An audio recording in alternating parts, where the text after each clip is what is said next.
Capítulo número 3, Expreso Constituyente a través de Pacífico Televisión HD, donde estamos conversando con distintas personas, personalidades, autoridades también, para ver lo que sucedió y lo que sucede en este nuevo proceso constituyente. Recuerde que este espacio es financiado por el Ministerio de la Secretaría General de Gobierno y también por el Gobierno Regional del Biobío. En este tercer capítulo vamos a conversar con el profesor y ex convencional constituyente, don Javier Fugloger. Muy buenas tardes, bienvenido, muchísimas gracias por su tiempo. No, muchas gracias a usted, Ricardo, por la invitación y por el espacio también de conversación. Bien, una de las personas quizás con mayor potestad para poder hablar de qué es lo que sucedió. La primera parte de nuestro espacio, Javier, ¿qué pasó con el proceso constituyente? Un proceso que tuvo un apoyo de prácticamente un 80% de la gente que votó, una cantidad enorme de gente que fue a votar, que dijo queremos una nueva constitución o no queremos la constitución vigente hasta el momento. Y luego resulta ser que se dio vuelta la tortilla. ¿Qué es lo que pasó, Javier? Bueno, es interesante poder analizar justamente cómo se dan estas situaciones. En general, tal como tú lo señalabas, tuvimos un plebiscito de entrada con voto voluntario, en el cual el 80% de la población que votó en ese momento quería una nueva constitución, quería que esta constitución fuera escrita 100% por ciudadanos y ciudadanas electas democráticamente, lo cual ocurrió, ¿no es cierto?, en el segundo espacio de votación, que fue la elección de las y los convencionales, donde teníamos participación de listas independientes, teníamos listas también de pueblos originarios, y por eso ahí, ¿no es cierto?, se conforma la Convención Constitucional del año 2021.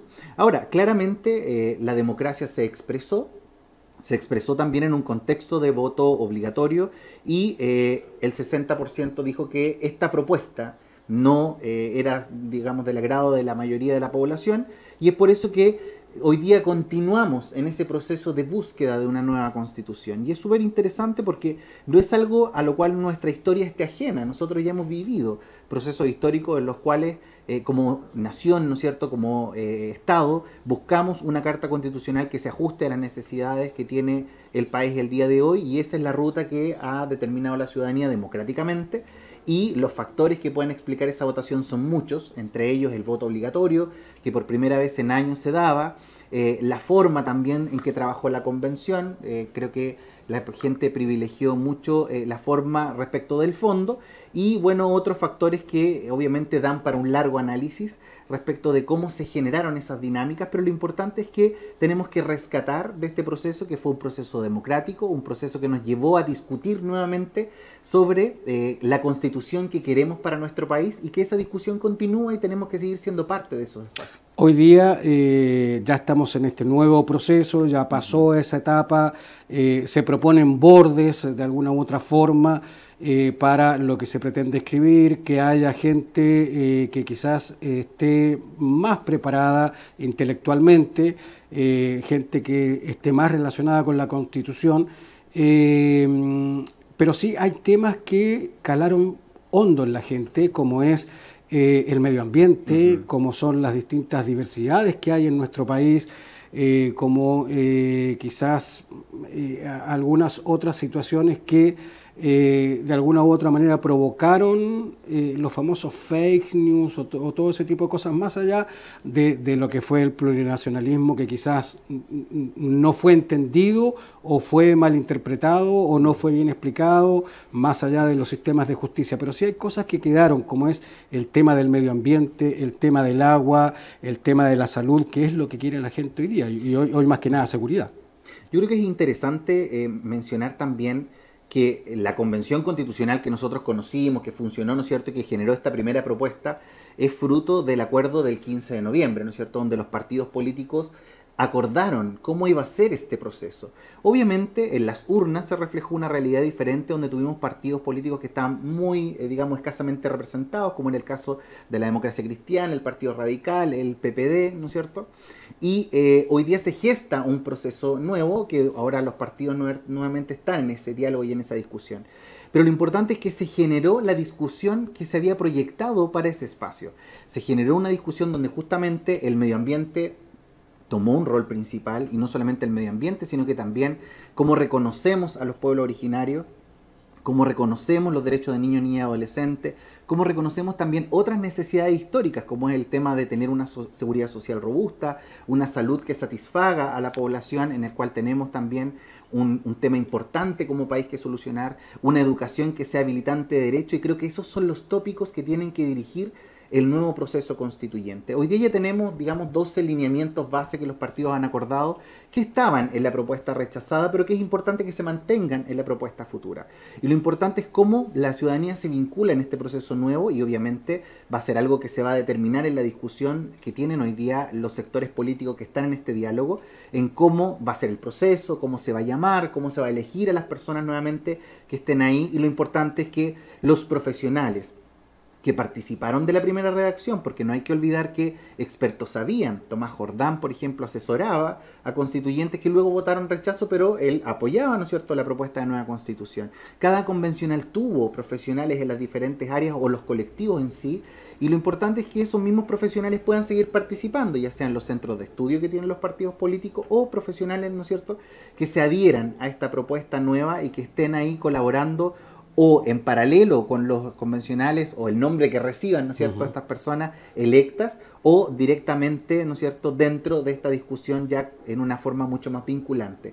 Pero lo importante es que esta convención dé respuesta a una necesidad social, que es tener una carta fundamental que habilite al Estado para poder participar de manera activa de la solución de los problemas que hoy día la gente demanda. Hubo gente que le hizo daño al proceso, algunos convencionales, algunos colegas suyos que lamentablemente no dieron el ancho, por llamarlo de alguna forma, sin faltarles el respeto. Pero hoy día quienes están a cargo de hacer esta propuesta a la ciudadanía es la institución peor evaluada de nuestro país. ¿Cómo lo ves? Bueno, la última CADEM reflejaba, ¿no es cierto?, que preferían, ¿no es cierto?, digamos, en la priorización de quienes debían componer ese futuro órgano. Señalaba que los diputados, senadores, ¿no es cierto?, tenían una evaluación, digamos, más baja que otros entes o participantes del diálogo social, como eran, por ejemplo, los dirigentes, organizaciones civiles, etcétera. Pero bueno, es lo que quedó, digamos, luego del rechazo. El rechazo lo que marcaba era que esta discusión nuevamente volvía a el origen, y el origen fue los diputados y los senadores que gestan nuevamente el acuerdo por la paz. Lo importante es que ellos tienen hoy día esa responsabilidad. La responsabilidad la tienen justamente quienes promovieron el rechazo para reformar, que promovieron el rechazo para buscar formas de solucionar esos problemas sociales, y eso es una tremenda responsabilidad a la cual ellos tienen que satisfacer, y tienen que, de cara al país, encontrar una forma a través de la cual se pueda continuar esta vía y llegar obviamente a buen puerto. Va a ser interesante el rol que van a tener los medios de comunicación, porque justamente fueron los medios de comunicación un elemento clave en la percepción colectiva que tuvo la gente tanto del proceso, ayudado por aquellos convencionales que obviamente no dieron el ancho y que fueron la minoría respecto del universo de los 155 que estaban ahí, pero que obviamente causaron daño, y eso es innegable. Pero también es importante cómo se abre este espacio de discusión con altura de miras para que las buenas interpretaciones sean las que primen y la gente pueda tomar una decisión con buena información y con buena interpretación respecto de esto, entendiendo que el próximo espacio va a ser con voto obligatorio, porque el voto obligatorio llegó para quedarse. Correcto. Estamos conversando con Javier Fuchslocher aquí en Expreso Constituyente, profesor ex convencional constituyente. En lo personal, Javier, hay distintas etapas en este proceso. Quiero, de alguna otra forma, en forma resumida, valga la redundancia, si podemos conocer los sentimientos de Javier Fuchslocher en el momento cuando hace su campaña para constituyente, cuando ya es constituyente, un proceso muy importante que fue corto, pero el proceso desde que se cierra, desde que se presenta el proyecto de la nueva Constitución hasta el día del plebiscito y después del plebiscito. Son 4 etapas. Nosotros, primero, como equipo de Los Ángeles, un equipo angelino que también estaba compuesto por personas de Mulchen, Tucapel, dirigentes sociales, tomamos la posta de tener candidatos independientes que pudieran representar esa voz ciudadana que a veces no se ve reflejada en las cúpulas de partido o en la militancia del partido. Entregar una opción distinta, y en ese sentido estamos felices del resultado que obtuvimos como tercera mayoría en el distrito, y también estamos felices, y yo personalmente muy conforme, del papel que jugamos en la convención.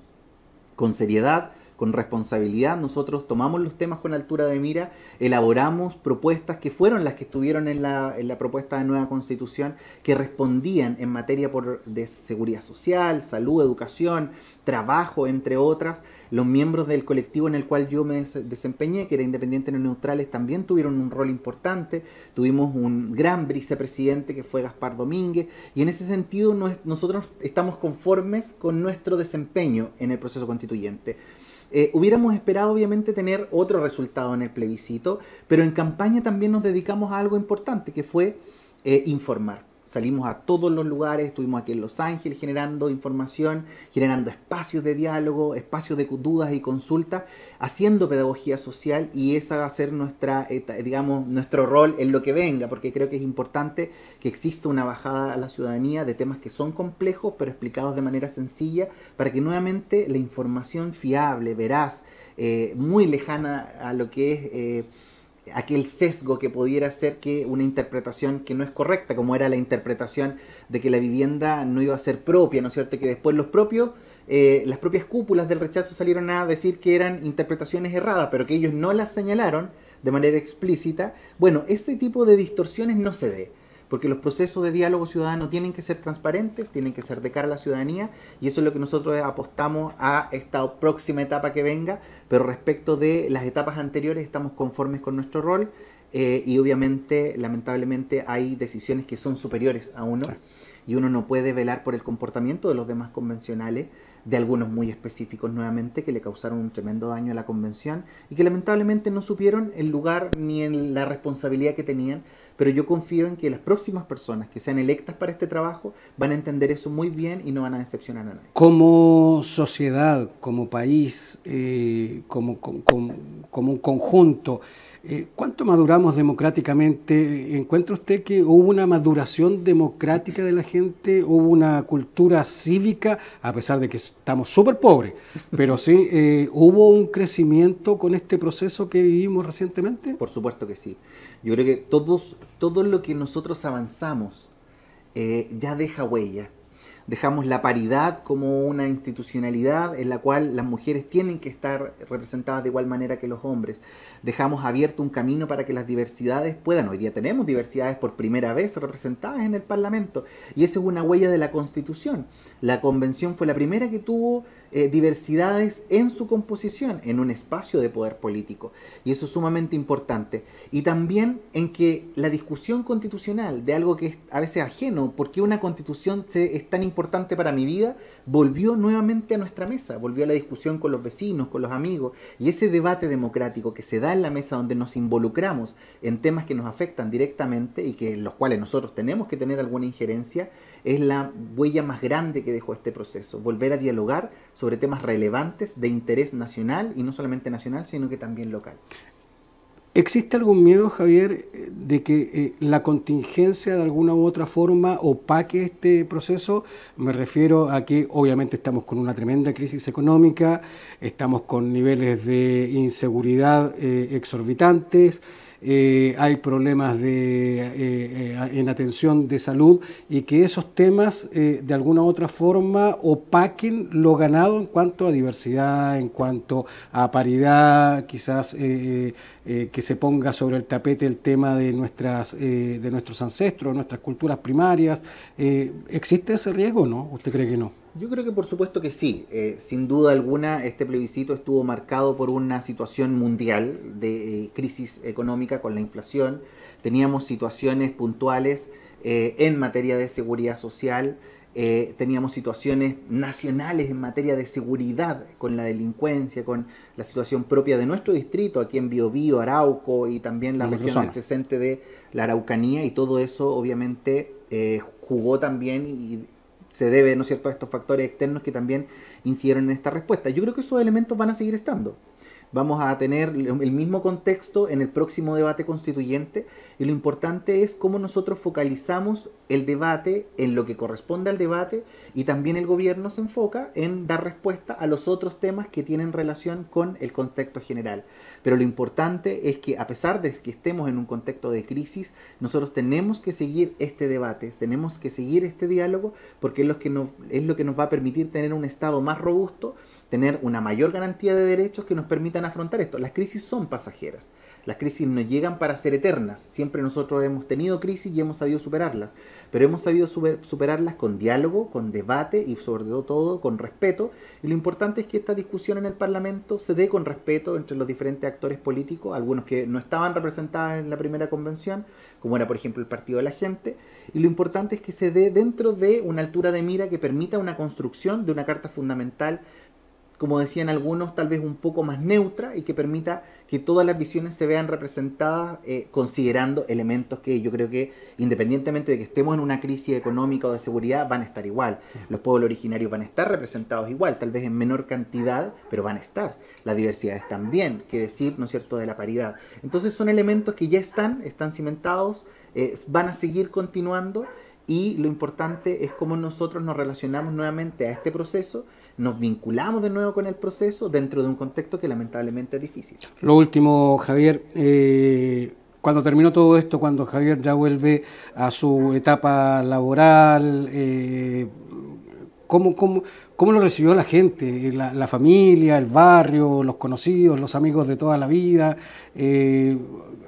¿En qué cambió Javier Fussloger en eso, o en qué cambiaron los amigos? ¿Se mantiene el mismo círculo? Es un tema complejo igual de repente. Bien. ¿Sí? La gente mis familiares vieron mi trabajo en la convención, vieron el trabajo 24/7 que teníamos, mis amigos también. Es volver a reencontrarse con aquellos que estuvieron postergados, porque yo estaba 100% dedicado en el trabajo constitucional, pero me quedo con los diferentes colectivos, las diferentes personas de los diferentes partidos políticos que están en nuestro distrito, que están en Los Ángeles, que trabajaron de manera conjunta, sin egoísmos, entendiendo de que esta propuesta representaba gran parte de lo que creemos como socialdemócratas. Y en ese sentido creo que conocer a estas personas que no conocía anteriormente este proceso, ver su trabajo, ver su compromiso, y ellos también ver mi compromiso en este sentido, nos permitió crear lazos que dan retribución y reconocimiento al trabajo que uno hizo.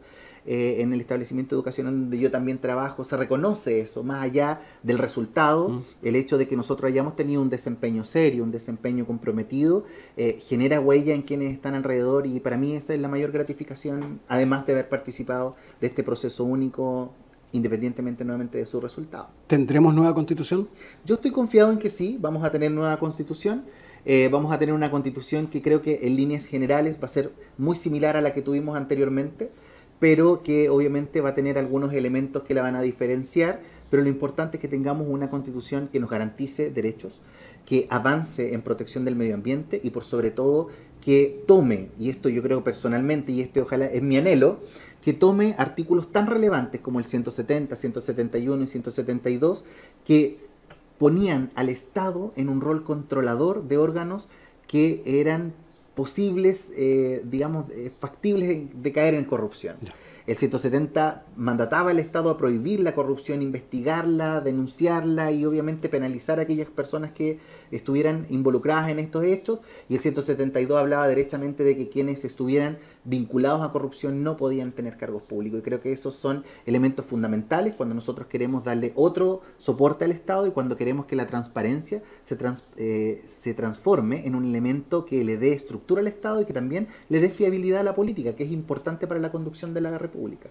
Javier Fussloger, profesor ex convencional constituyente, muchísimas gracias por haber compartido con nosotros este tercer capítulo de nuestro espacio, Expreso Constituyente. Muchísimas gracias, Javier. Muchas gracias a usted, don Ricardo. Bien, nosotros nos encontramos en otro capítulo aquí en Expreso Constituyente. Recuerda que este espacio es financiado gracias al Ministerio de la Secretaría General de Gobierno y también al Gobierno Regional del Biobío.